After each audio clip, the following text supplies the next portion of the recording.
in celebration of his new position and his ability to be here on time, I would like to invite Justin Strawser up to the stage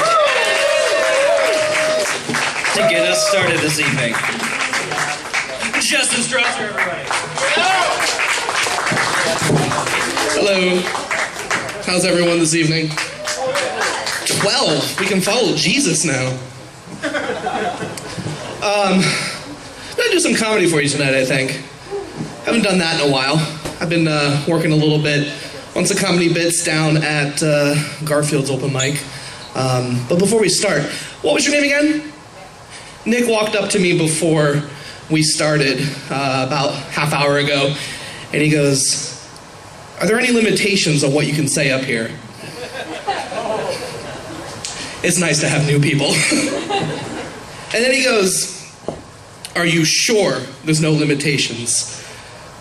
And I said, "You're not gonna kill yourself, are you?" He's not. At least I hope not.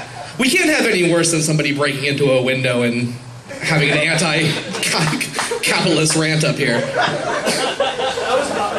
But I am Justin Strawser. It's nice to meet everybody.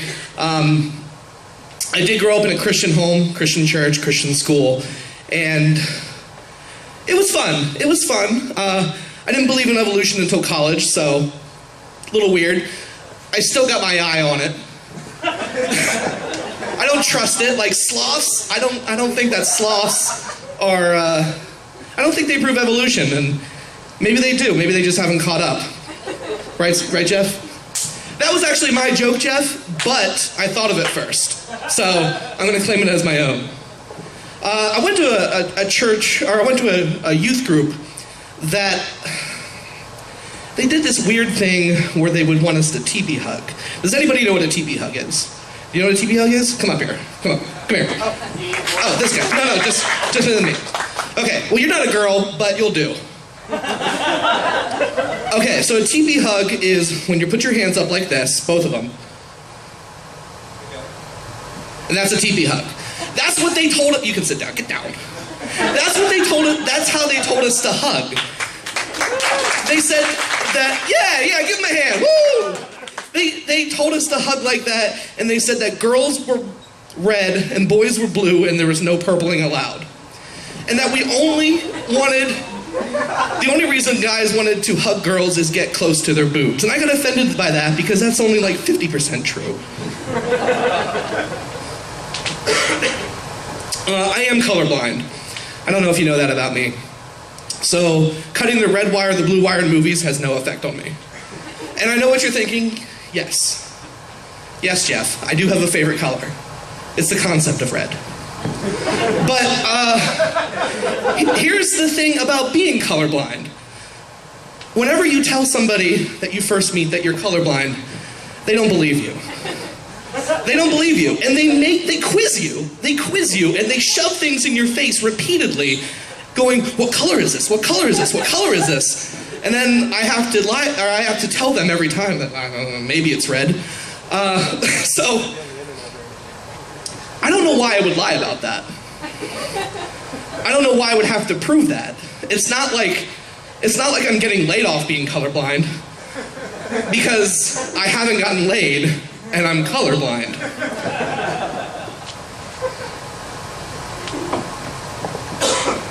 My apologies. So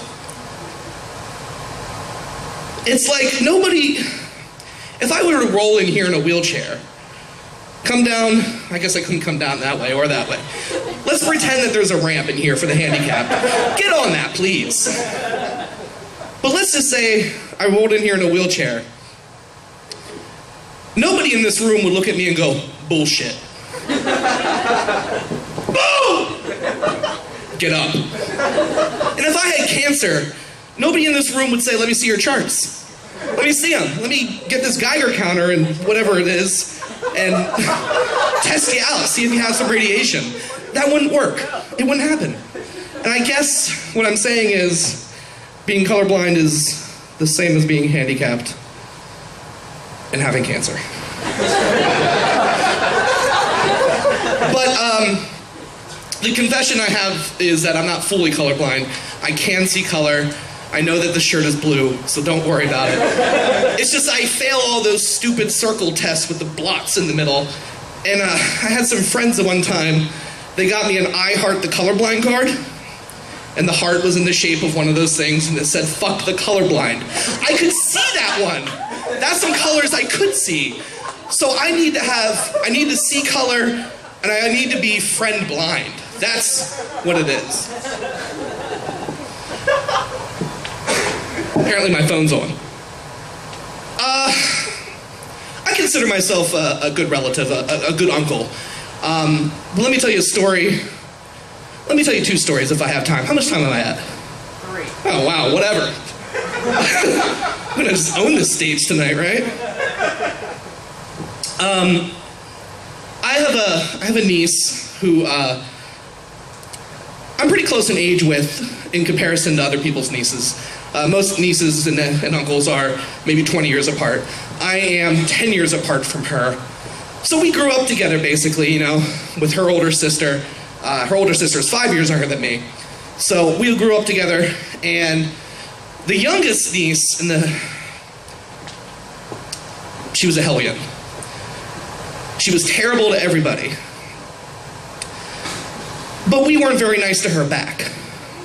And I'm willing to admit that now. I've grown, we're good now, but looking back, I wonder. Because one time she wrote a note, and she let it in the middle of the play area, and it said, "Dear God, everybody hates me. Please take me to heaven." So I wrote back to her and said, "Dear Maggie, your wish will be granted in 3 days. Love, God."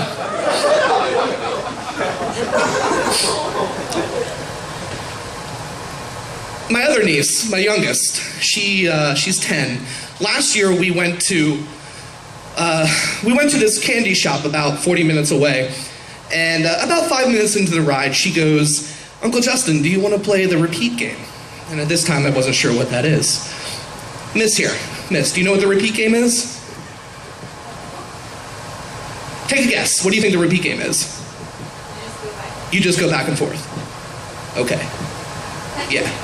That's the game. I didn't know that. So I said, "Sure, let's play the repeat game." And she goes, "Sure, let's play the repeat game."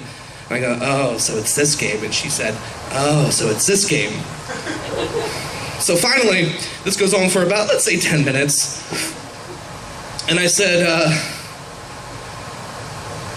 we come up to a red light, or so I think it's a red light. And I'm like, let's stop this game. And she goes, "Let's stop this game."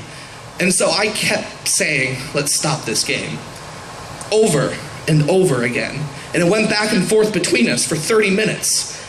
"Let's stop this game. Let's stop this game. Let's stop this game. Let's stop this game." And then I struck. She had a weakness. She wanted to stop now. So she said, "Uncle Justin, I want to stop this game." And I was like a viper. I said, "Uncle Justin, I want to stop this game." And she goes, no, let's stop. And I said, no, let's stop. This went on for the rest of the trip. And she's crying. And I'm not giving in. Jeff, I'm not giving in. You can't give in. Then they win. And finally, when we get to the destination, I stop. And I look at her and I say, "I win." She goes, "Let's never play the repeat game again." And I agree, because I saw what I had to become in order to beat an 11-year-old, or a 10-year-old. And it was not of God. Thank you.